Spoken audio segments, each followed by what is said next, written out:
On dit que c'est un véritable film d'horreur du style May, qui aurait réellement fait mourir des gens de peur. Il est adapté du cas réel d'exorcisme de Rolando. Depuis sa sortie, beaucoup de gens n'osent même plus dormir seuls. Petit avertissement, ce film est considéré comme le pionnier des films d'horreur. Il est fortement conseillé de le regarder avec des amis qui ont le cœur solide. L'histoire commence dans une ruine à Irak. Le père Mérin y découvre une étrange pièce de monnaie, ainsi qu'une statue démoniaque nommée Pazuzu. Après des recherches approfondies, son expression devient de plus en plus grave, comme s'il avait découvert quelque chose de terrifiant. Selon les indices, il se rend ensuite dans un ancien bâtiment abandonné, où il tombe sur une statue géante de Pazuzu. Plus étrange encore, tous les animaux qui s'en approchent deviennent agressifs. Sous le soleil couchant, le père Mérin se tient face à la statue, dans une atmosphère lugubre laissant présager un mauvais présage. Parti, les premiers signes chez la petite May. Pendant ce temps, Marie joue au jeu du Ouija avec sa fille May. La planche se déplace soudain toute seule. Marie croit halluciner et n'y prête pas attention. Le soir, elle entend un bruit étrange, entre dans la chambre de sa fille, et trouve la fenêtre ouverte sans raison. La pièce est glaciale. Elle ferme la fenêtre et borde May. Le lendemain, May est dans le lit de sa mère, affirmant que son propre lit n'arrêtait pas de trembler. Marie pense que c'est juste une excuse pour dormir avec elle.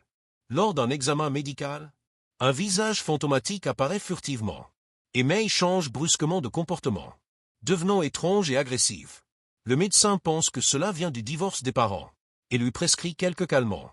Partie, May devient incontrôlable. Lors d'une soirée entre amis, May, qui était censée dormir, apparaît soudain.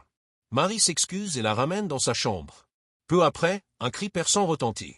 Marie ouvre la porte et reste pétrifiée par ce qu'elle voit. À l'hôpital, le médecin explique que cela pourrait venir d'une activité électrique anormale dans le cerveau, provoquant des spasmes musculaires, et donc les tremblements du lit. Mais après des examens complets, on découvre que son cerveau n'a aucun problème. L'état de May se dégrade. Elle agit comme si quelque chose contrôlait son corps. Lorsque le médecin tente de s'approcher, May le frappe violemment. Elle devient hystérique. Il faut plusieurs personnes et une injection de calmant pour la maîtriser. Partis les médecins impuissants, le recours à l'église. Marie est désespérée. Et les choses deviennent encore plus terrifiantes. Elle appelle un psychologue pour tenter une séance d'hypnose. Mais dès qu'il commence, le visage de May devient grimaçant et monstrueux. L'hypnose échoue. Marie consulte tous les spécialistes du pays. Finalement, les médecins recommandent de demander de l'aide à l'église. À ce moment-là, l'état de May empire. Des objets volent dans la pièce. Elle utilise une croix pour se blesser. Et lorsqu'elle, sa mère, essaie de l'arrêter, May la projette d'une claque. La porte se ferme par une force invisible. Et une armoire fonce sur Marie. Terrifiée, Marie supplie le père Cara de l'aider. Il veut d'abord refuser, mais finit par accepter en voyant Marie en larmes. Lorsqu'il voit May, elle n'est plus humaine. Défigurée, voix monstrueuse. En tentant de lui parler, elle lui vomit dessus. Le lendemain, il revient avec un enregistreur pour recueillir des preuves de possession démoniaque.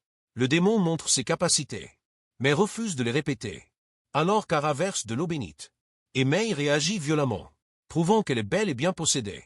L'Église prend le cas au sérieux et fait appel au père Mérin, celui-là même qui avait découvert la statue de Pazuzu. Parti, le grand rituel d'exorcisme.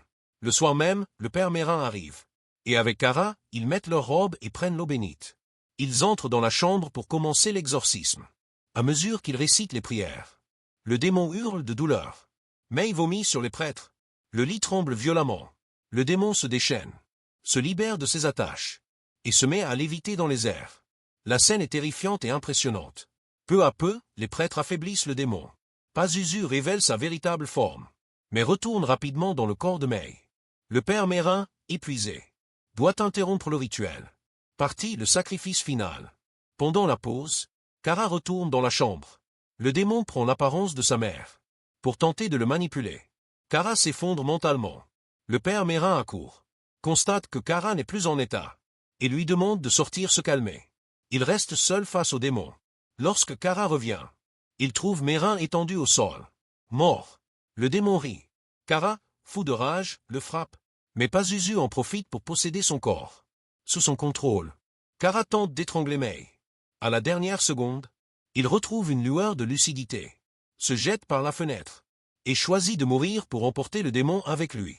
May retrouve sa vie normale, mais au prix de la mort des deux prêtres.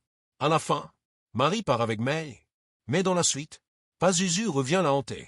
C'était l'histoire du jour.